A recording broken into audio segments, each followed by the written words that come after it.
an'izay rehetra ao amin'Andriamanitra raintsika sy Jesosy Kristy Tompo, ho aminareo anie ny fahasoavana sy ny fiadanana avy amin'Andriamanitra ray sy Jesosy Kristy Tompo. Amen. Andro fahatelo amin'ny fankalazana ny herinandro masina isika riavako, ary izay mbanjinantsika ny lohahevitra hoe Tompo i Kristy, ko andeha ampiombona ny fotsika sy ny fivavahantsika hidera sy hanome voninahitra an'Andriamanitra. Salamo fa 7 ny andininy fa 7 hatramin'ny fa 4. Salamo fa 7 andininy fa 7 hatramin'ny fa 4. Amin'ny anaran'ny Tompo manao hoe: isaorana ny Tompo izay mitondra ny entantsika isan'andro isan'andro, eny Andriamanitsika izay famonjenantsika. Andriamanitra no Andriamanitra ny famonjena ho antsika, ary amin'ny Jehovah Tompo ny fanafahana ny fahafatesana. Fa Andriamanitra mamely mafy ny lohan'ny fahavalony, dia ny tampon-doha lava volo amin'izay mandroso amin'ny fahadisoany. Lazay ny Tompo hoe: ampody ny any amin'ny dasana aho, ampody ny amin'ny ranomasina lalina aho, mba hampisehoana ny tongotra aho, ary ho anjaran'ny lelan'ny amboana ny fahavalo. Efa hita ny fandehananao Andriamanitro, dia ny fandehanan'Andriamanitro mpanjakako ao amin'ny fitoerana masina. Mialoha ny mpihira ary manaraka ny mpitendry valia, eo afovoan'ny zatovovavy mively ampongatapaka. Misaoran'Andriamanitra eo amin'ny fiangonana, eny misaora ny Tompo ianareo avy amin'ny loharanon'ny Israely. Amen.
Aoka iombona amin'ny vavaka isika.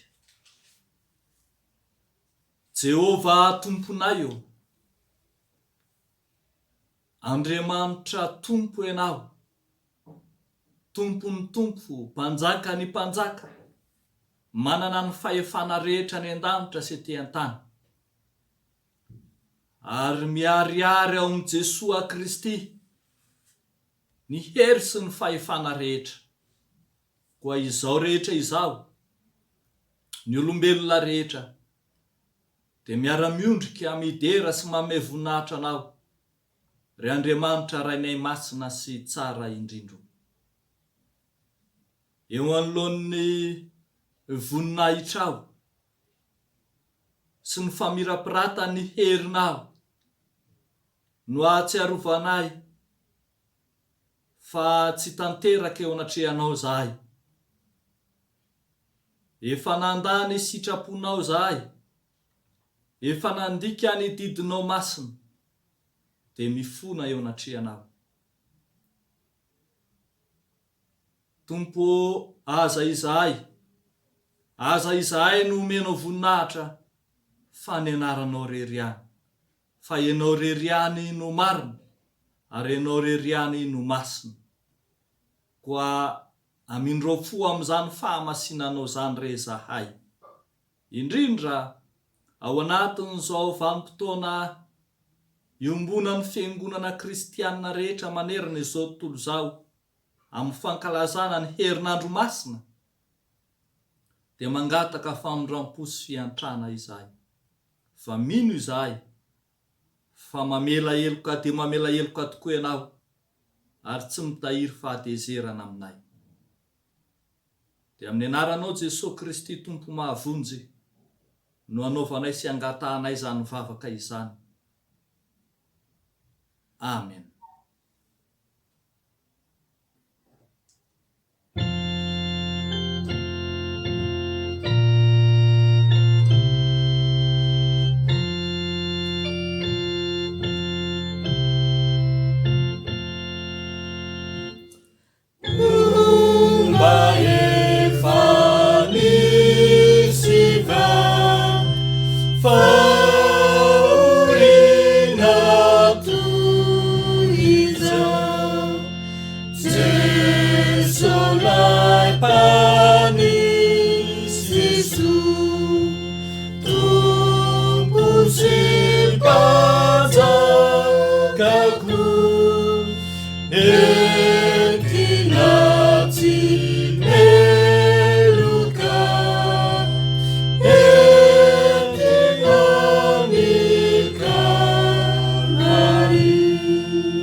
Ivavaka angataka ny fanahy masina isika ry havako a, hitaridalana ao amin'ny famakiana ny soratra masina.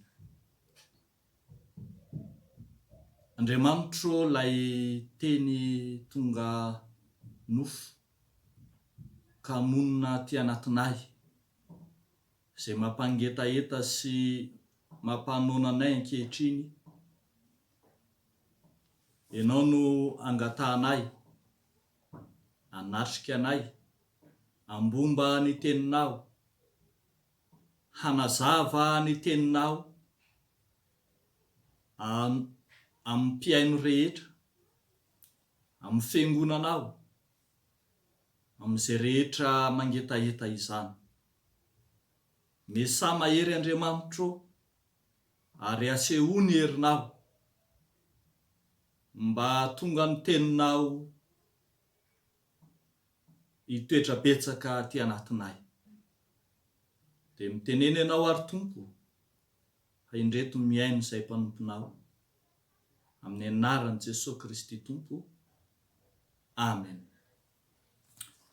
Ny perikopantsika ry havako amin'ity andro anio ity dia hitantsika ao amin'ny Salamo 100.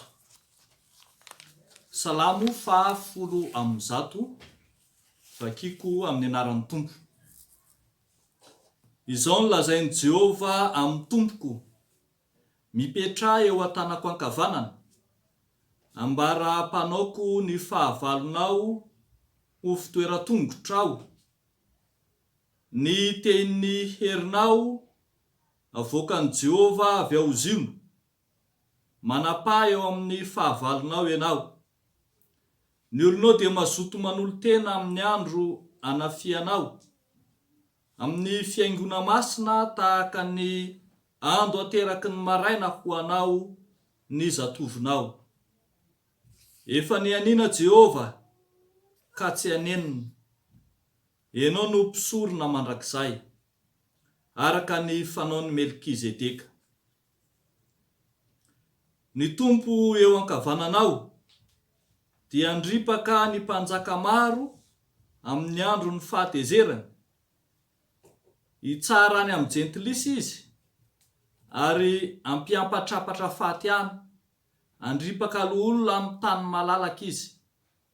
Hisotro amin'ny ony any andalana izy, ka izany no hitrahan'ny lohany. Amen. Toizantsika ao amin'ny filazantsara araka ny Marka 2:12. Marka 2:12 ny andininy 5:30 hatramin'ny 7:30. Amin'ny anaran'ny Tompo manao hoe: ary Jesosy raha nampianatra teo ankanjan'ny tempoly dia namaly ka nanao hoe: ahoana ny lazain'ny mpanorandalàna fa Kristy no zanak' Davida? Kanefa ny tenan'i Davida dia nampilazai ny fanahy masina hoe: Jehova nilaza tamin'ny tompoko hoe, mipetrahy eo an-tanako ankavanana, ambara-panaoko ny fahavalonao ho fitoeran-tongotrao. Ny tenan'i Davida manao azy hoe tompo, ko ahoana no mahazanany azy? Ary ny vahoaka betsaka niaino azy tamin'ny hafaliany. Amen. Faranantsika eo amin'ny Korintianina 1:5:20, ny andininy 4:20 hatramin'ny 5:20. Amin'ny anaran'ny Tompo hatrany no amakintsika ny teny. Ary rehefa afaka izany dia avy ny farany, ka amin'izay dia hatolono an'Andriamanitra ray ny fanjakana rehefa nofoana ny fanapahana rehetra sy ny fahefana rehetra ary ny hery rehetra. Fa tsy maintsy manjaka izy, mandra-panaony ny fahavalony rehetra ho eo ambanin'ny tongony. Ny fahafatesana no fahavalo farany ho resena, fa ny zavatra rehetra efa nampanekeny eo ambanin'ny tongony. Fa na dia ataony hoe aza ny zavatra rehetra no nampanekeny, dia fantatra marina fa tsy mba isan'izany izay nampanaiky ny zavatra rehetra azy. Ary rehefa nampakena azy ny zavatra rehetra, dia ny tena zanaka koa aza no hanaiky izay nampanaiky ny zavatra rehetra azy, mba tsy hisy fototra sy antony afa-tsy Andriamanitra ihany. Ray masonao, manamasinanay amin'ny fahamarinana, ny teninao ny fahamarinana. Amen.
Tsika ry havako a ny fahasoavana avy amin'ilay Andriamanitra ray sy Jesosy Kristy tontsika. Manohy antrantsika ny fandiniana ny bokin'ny Marka mandritra ity herinandro masina ity. Ka ny Marka 2:12 ny 5:20 hatramin'ny 7:30 indray zany no jerentsika amin'ity andro an'io ty andiniantsika ny loha hevitra ihany koa manao hoe tompo i Kristy, tompo i Kristy. Ao anatin'ny herinandro farany izay niainan'i Jesoa izay nahitany fisedrana maro nanadinan'ireo mpanoradalàna, ny mpisorona, ny olona, ny fariseo an' Jesosy Kristy ary nanaovany fandrika maro samihafa dia tonga indray zao ny fotoana i Jesoa indray no nanontany.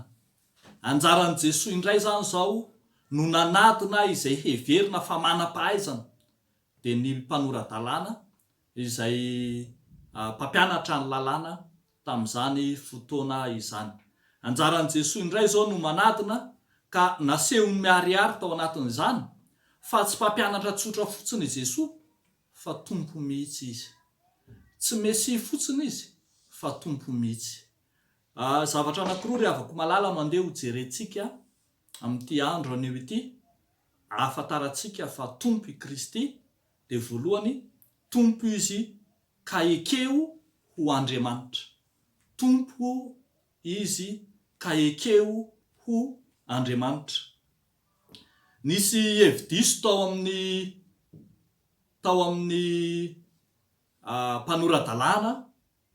Reto mpanoradalàna reto moa zany dia ny mpampianatra ny lalàna, ireo zany no azo heverina hoe théologiana tamin'izany fotoana izany ireo no antsoina koa hoe docteur de la loi tamin'izany fotoana izany. Nanana fiheverana izay nitanila natao hoe nandeha ila fotsiny ihany ireto mpampianatra ny lalàna ireto raha ny hevitra fa i Jesoa ny Mesia dia zanaky Davida. Ary zany no nanontaniany Jesoa ny fanontaniana manao hoe raha zanaky Davida ny Mesia, nahoana i Davida mihitsy izay nitarihany fanahy masina mihitsy koa tamin'izany fotoana izany no miteny fa tompo ny Mesia. Dia tsy mazava zany ny fiheverana raha hoe zanaky Davida izy andaniny nefa ankilany Mesia izy. Dia eto no amin'ity fanontaniana ity no somary anazavan'i Jesosy Kristy fa ny Mesia dia tena Andriamanitra mihitsy, tsy zanaky Davida fotsiny io fa tena Kristy ary tena Mesia ary zany hoe tena Andriamanitra mihitsy zany. Alohan'ny ahavitany Jesosy Kristy ny asany na ny iraka izay nampanaovina azy fety amin'izao tontolo izao dia niraisiny ho adidy ny manazava ny marina mahakasika azy. Heverina fa zava-dehibe alohan'izay hialany tety amin'izao tontolo izao ny nanambara fa Andriamanitra izy. Nisy fotoana izy nangino, nisy fotoana izy tsy niteny, nisy fotoana izy tsy miresaka. Ary zany moa no foto-kevitra lehibe ao anatin'ny bokin'ny Marka ny amin'ilay hoe tsy ambaratelo mesianika na ilay hoe secret mesianika. Nisy fotoana betsaka ny tompo rehefa manao asa lehibe dia miteny hoe aza miteniteny, aza milazalaza. Fa teto kosa alohan'izay elany amin'izao tontolo izao dia tonga ny fotoana tsy maintsy nilazana fa tompo izy ary Andriamanitra izy. Zava-dehibe eo amin'ny fiainan'ny fiangonana, eo amin'ny fiainan'ny kristianina, eo amin'ny fiainam-panaradian'ny Kristy rehetra no mahalala fa tsy zanaky Davida fotsiny izy. Marina fa zanaky Davida, avy amin'ny taranaky Davida no hitahiny ny maro, fa tsy zany fotsiny fa tena Andriamanitra mihitsy izy. Rehefa nisy fotoana Jesosy nanontany ny mpianatra hoe ataon'ny olona ho iza moa aho, dia namaly ireo mpianatra hoe ny sasany miteny hoe Eli, ny sasany miteny hoe Mosesy na anankiray amin'ny mpaminany. Fa rehefa nanontany kosa izy tamin'ny mpianatra manao hoe ary nareo kosa manao aho ho iza, dia mazava ny valitenin'ny mpianatra manao hoe ianao no Kristy, zanak'Andriamanitra velona, ianao no mpanjakan'i Israely. Nanaiky an' Jesosy Kristy ho Andriamanitra ny mpianatra.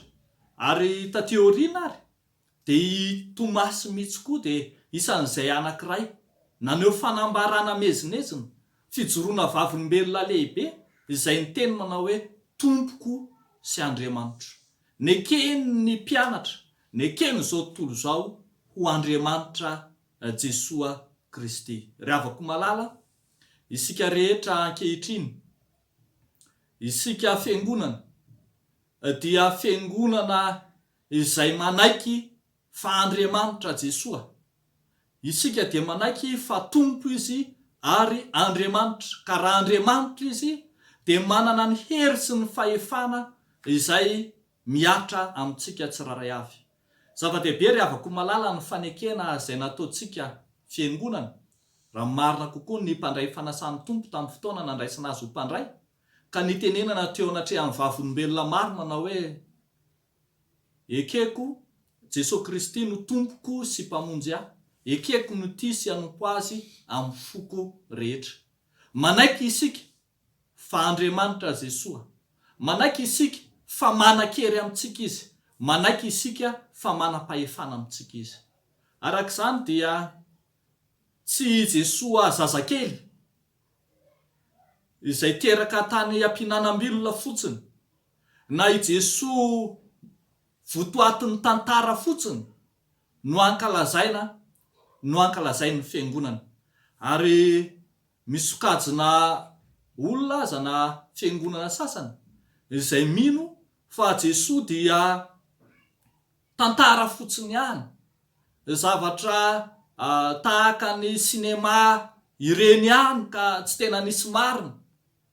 Fa ambara ny soratra marina ary Jesosy Kristy no voalohany manambara fa tompo izy no miteny fa Andriamanitra izy. Ka ny faneken'ny fiangonana an Jesosy ho Andriamanitra, zany no lara-pahamehana sy votoatin'ny finoana kristianina.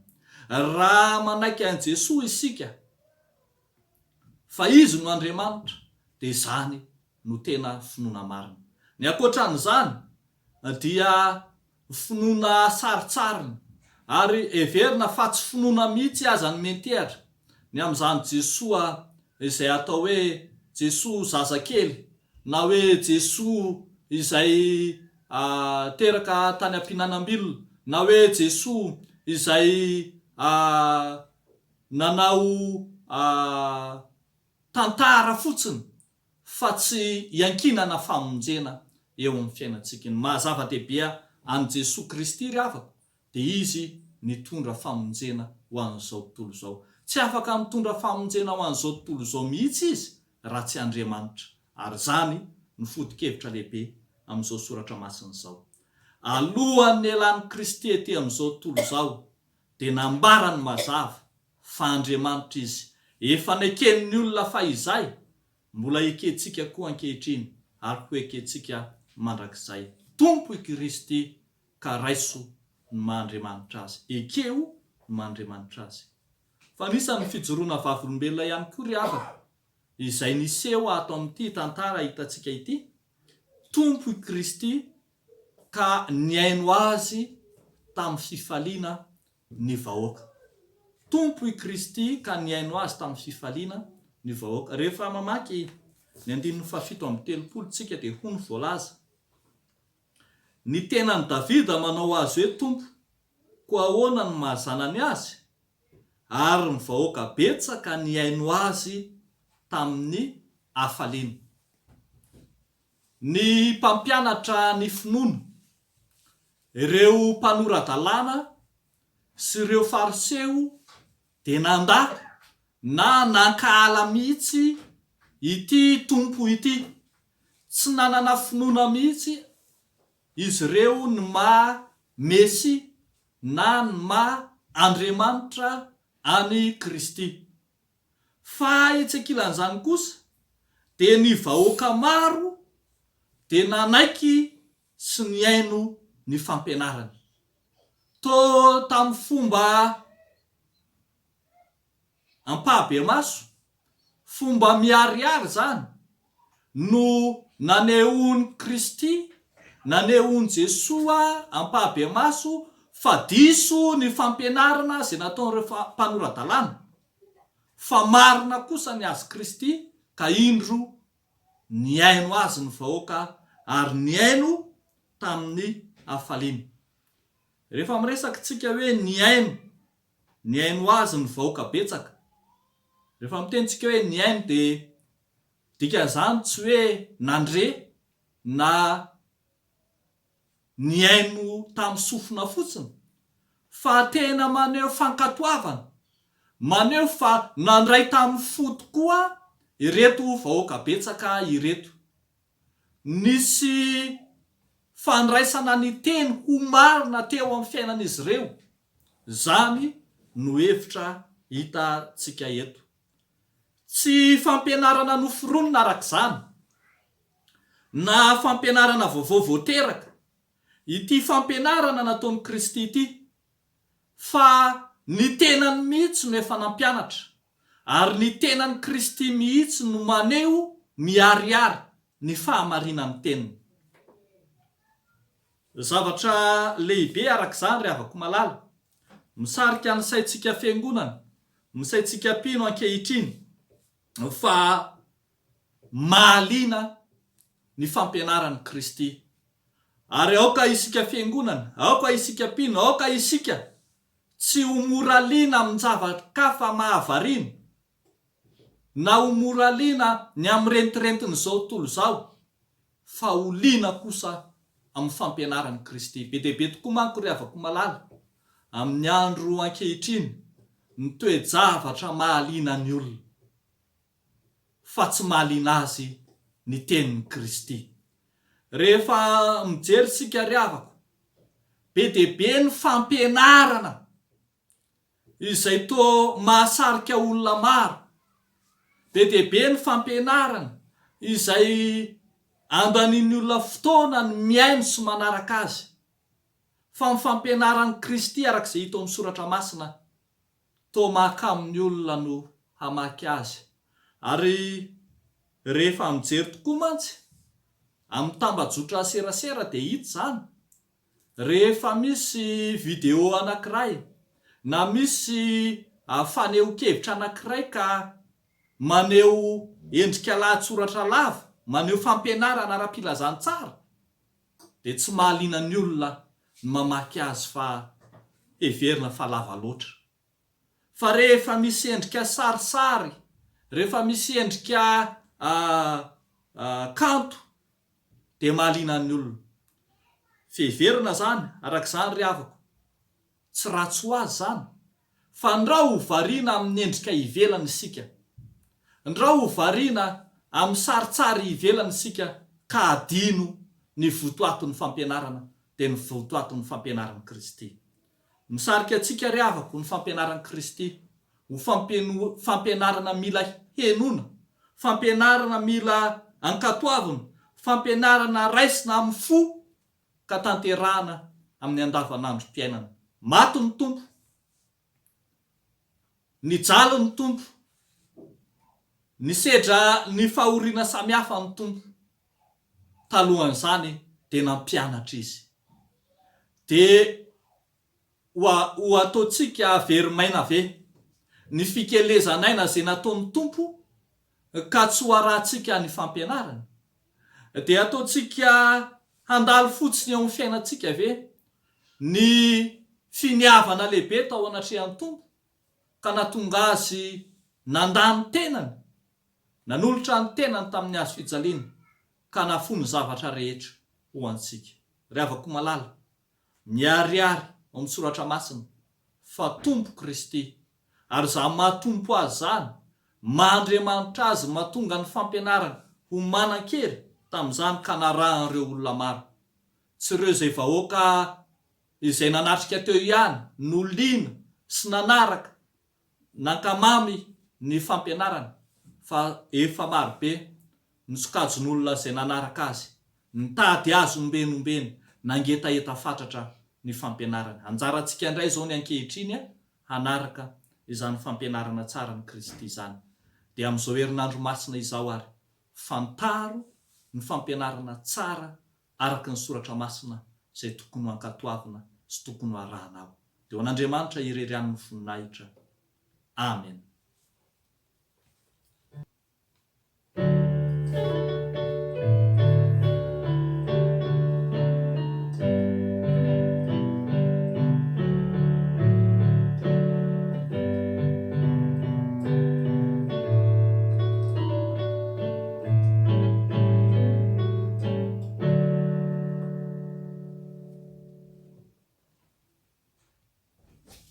ivavaka isika ry havako. Misaotra sy mideranao zay Andriamanitro ny amin'ny teninao zay nomenao na mpianatra anay. Fa Andriamanitra ianao, Tompo ianao, mendrika ho ankatoavina ianao. Dia ndreto izahay ny fiangonanao, ny ankohonana tsiraray avy, ny sambatan'olona, haneo eo anatrehanao. Fa vonony izay Tompo ankatoanao fa ho any amin'iza moa izahay, fa ianao irery ihany no marina.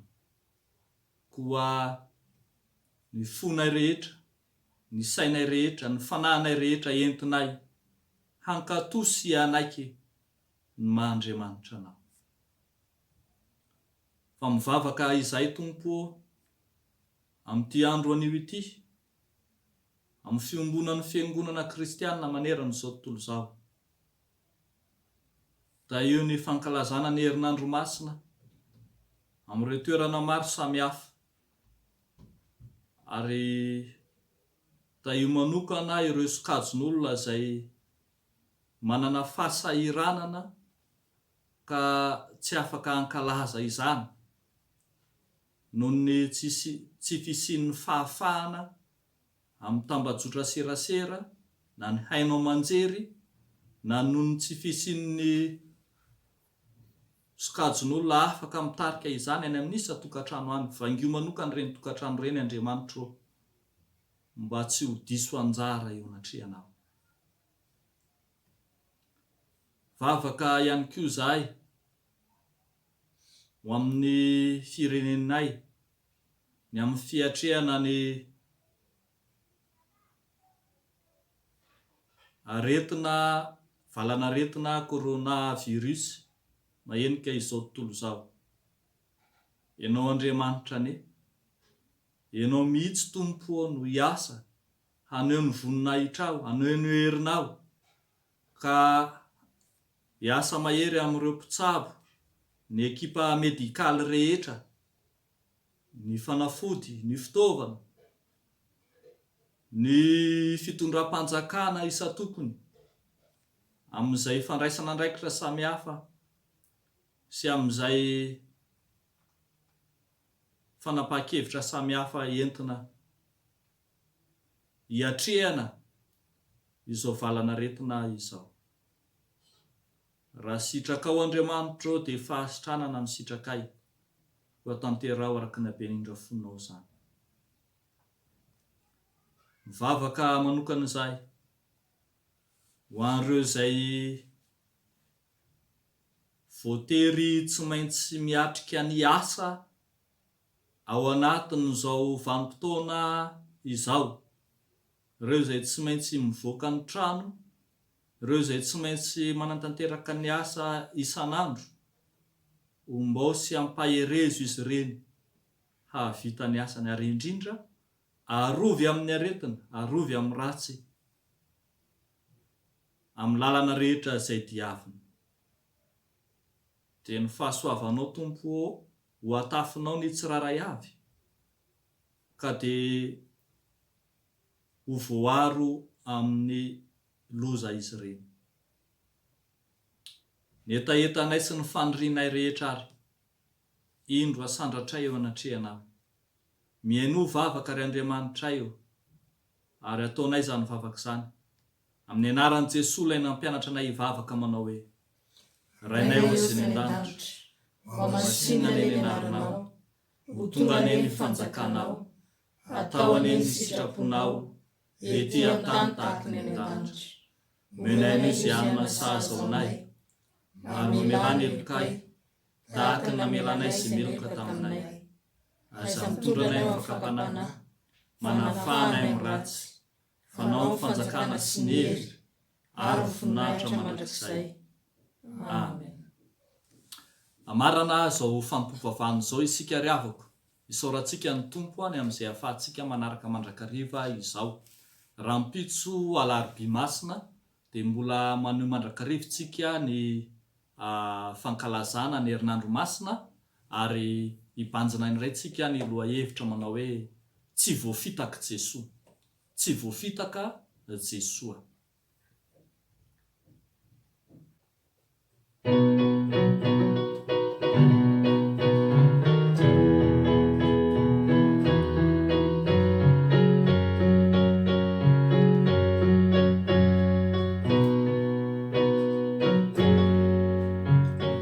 Tompo malalatsito itia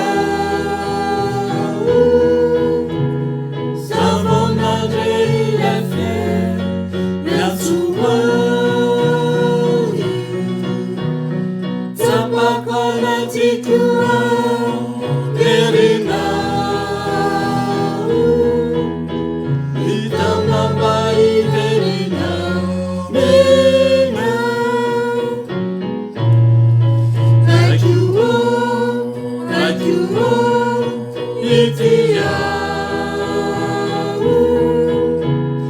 Kasumba wisanire zanakau Aisa zainami deiuva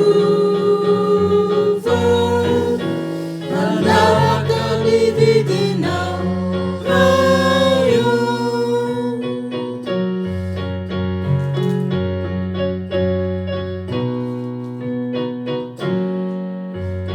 Jesus Sukikua Rasua Wisani rezandinau Tiana Emikireni tanu Faiuva Rasua Jesua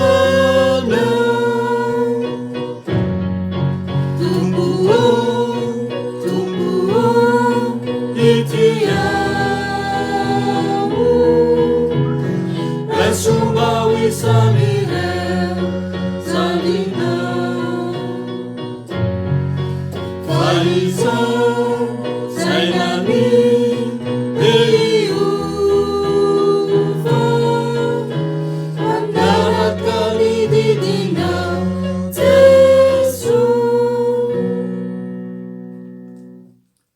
Raiso amin'ny finoana riavako zao tsodrano tononona sy omena amin'ny anaran'i Jesoa Kristy Tompo izao. Andriamanitra raitsika sy Jesoa Kristy Tompo ane, ampitombo sy ampandroso anareo amin'ny fifankatiavana sy ny fitiavana ny olona rehetra, mba hampiorina ny fonareo tsy anatsiny amin'ny fahamarinana eo anatrehan'Andriamanitra raitsika amin'ny fiavian'i Jesoa Kristy Tompontsika mba mimasiny rehetra. Amen. Dia n'Andriamanitra irery ihany ane ny voninahitra amin'ny anaran'ny Ray sy ny Zanaka ary ny Fanahy Masina. Amen.